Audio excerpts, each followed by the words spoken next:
اعوذ باللہ من الشیطان الرجیم، بسم اللہ الرحمن الرحیم۔ فضیلت تسبیح زہرا اور اس کے پڑھنے کا صحیح طریقہ۔ اکثر لوگ جو ہے وہ نماز واجب کی حد تک پڑھتے ہیں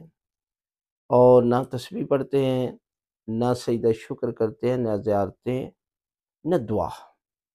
حالانکہ نماز خود ایک دعا ہے اور تسبیح کی اتنی فضیلت ہے کہ چھٹے امام حضرت امام جعفر صادق علیہ السلام فرماتے ہیں کہ 1000 رکعت پڑھنے سے، یعنی 1000 رکعت انسان پڑھے تو پتہ چل جاتا ہے کہ کتنا وقت لگتا ہے، فرمایا اس سے بھی افضل عمل تسبیح زہرا ہے۔ اور میرے امام فرماتے کہ جس طرح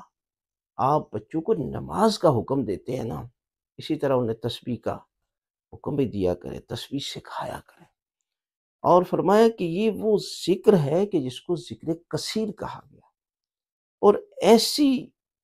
خدا کی قسم،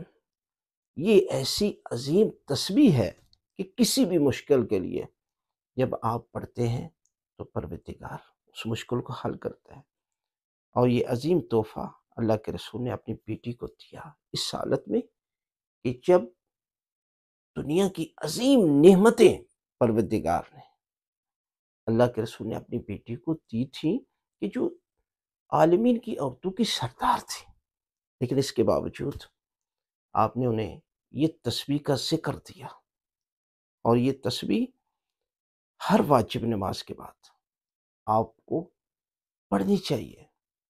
اس لیے کہ اس کا ثواب اتنا ہے۔ اور آہستہ آہستہ اور تشہد کی حالت میں اور ادھر ادھر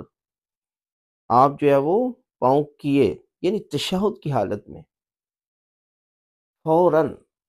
آپ جو ہے وہ یہ تسبیح کا ذکر کریں، اور تسبیح آہستہ آہستہ جب آپ کے ذہن میں اس کی معرفت ہوگی، اتنا اجر ہوگا، اتنا ثواب ہوگا، تو پھر آہستہ آہستہ ٹائم لگائیں۔ اللہ اکبر، اللہ اکبر، آپ کے دل میں یہ خیال ہونا چاہیے کہ اللہ سب سے بڑا ہے، الحمدللہ، الحمدللہ، سبحان اللہ، سبحان اللہ، یعنی 34 بار اللہ اکبر، الحمدللہ 33 بار، اور سبحان اللہ 33 بار۔ یہ تسبیح ہے، آپ اس کو پڑھیں اور کسی وقت بھی پڑھیں، لیکن نماز کے بعد کبھی نہ چھوڑیں، اس لیے کہ اگر کوئی نماز میں کمی رہ گئی ہے تو پروردگار اس تسبیح کے ذکر کے صدقے میں نماز کی کمی کو دور کر دے گا۔